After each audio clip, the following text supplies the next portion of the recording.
Good morning, class. This is Mr. McNair. He's going to be teaching you how to become a certified samurai just like him, so make sure you tune in. Alright, so we're going to be creating a Bokken today. So translated straight from Japanese means wooden sword. So why would a Japanese samurai train with a wooden sword, Mr. McNair? Because if he's got his friend over here, Billy, who's also a samurai, and they're both training, and they're going, ha, ha, ha, ha.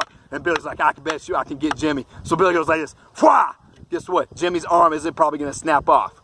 Probably not get severed, but you never know because it's still a sword that's made out of wood. Now this one right here, it doesn't have a sharpened blade, but sometimes they do have sharpened blades. You can make yours with a sharpened blade if you want, so when you go ahead and samurai chop with your fellow friends, you may be the one who actually does some damage. But here's the deal, they would use these because they don't want to make too much damage. They don't want to cause too much damage to the person they're training with. It's common sense, Mr. McNair.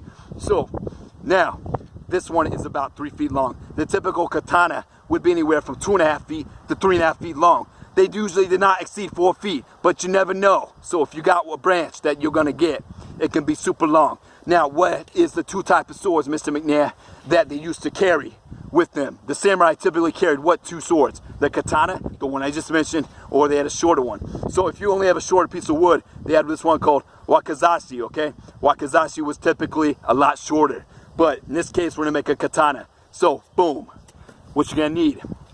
Find your typical branch. You go find this at the park. You go find this, if your neighbor's got a branch sticking out and you don't like it, go ahead and go get out that axe or a pair of clippers and clip that sucker down, okay? So, got your branch. Now what you're gonna do with your branch is, you're gonna carve. Now this is where it gets scary. Listen up. So you need parental supervision if you're gonna be using one of these, a knife, right? So, typical pocket knife. Boom. This is an art, my friends, an art. I'm going to transform this into a katana, okay? A Bokken katana. So, start whittling. Make sure you always whittle away from your body because you don't want to go like this. Stab yourself. You want to go right here. Boom. Whittle away, okay? So, once you get that, I'll show you the end product. So, make sure you're tuning in and staying with me, okay? You got it? Make sure if you're going to play swords with other friends, you don't hurt each other because that would be very dangerous. And make sure you're doing this under parental supervision. If your parent or your legal guardian does not give you permission to do this, then guess what? You have to listen to them, okay? You can't always be rebellious like Mr. McNair. Now, make sure you tune in because in about 3 seconds after I snap my fingers just like this, I am going to show you the end product. Ready? Alright, I'm going to share a couple quick tips with you before I show you the final product. Okay, so make sure when you choose your piece of wood, you choose a quality piece of wood because the type of wood that you are going to be using will determine how long you are able to play swords with Billy from across the street, your fellow samurai. Okay, because if you use a bad piece of wood that has cracks in it or comes from a weak tree, then when you are hitting and making contact with Billy's strong oak wooden sword, then you are going to lose, okay? And we don't want to lose because if we lose, then we will bring dishonor. And then if you continue to bring dishonor, then you have to practice the other seppuku. And that's where you go like this. Oh! Okay?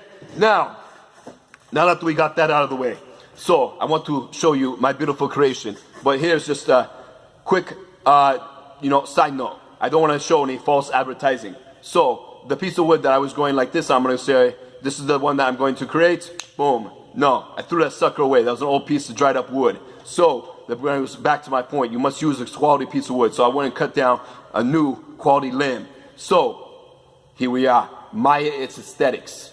Look at it. Beautiful. Handcrafted. Took me about 41 minutes to make. Now check this out.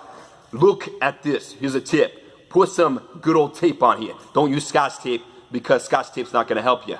But get some quality tape on here so you get better grip. So when you're playing swords with Billy, your Bokken doesn't break. Now, also another quick tip. I haven't sanded this down, but if you want to, you could sand this down because it'll make it more smooth, more aesthetically pleasing.